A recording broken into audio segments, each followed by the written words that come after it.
fights. But not only is he between two fights, brother, but I also see this double dilemma simply because the text also says that the fight ain't even fair.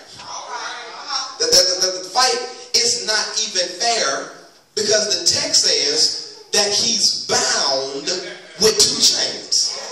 How in the world you going to fight a man that's bound?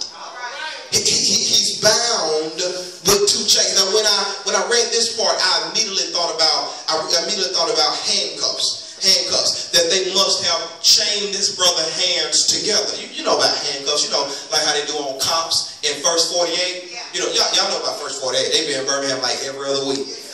So on First 48, I love it when they put him in the handcuffs and then they take him in that little room and then the dude just be sitting there and you can see that one tear getting ready to fall down his face. He be ready to snitch. Before they even ask him one question, he ready to tell it all. He ready to tell it all. And so when I read this part, y'all pray for me because I'm crazy. I got a real vivid imagination. I could just see Peter in jail with his hands handcuffed like this. And, but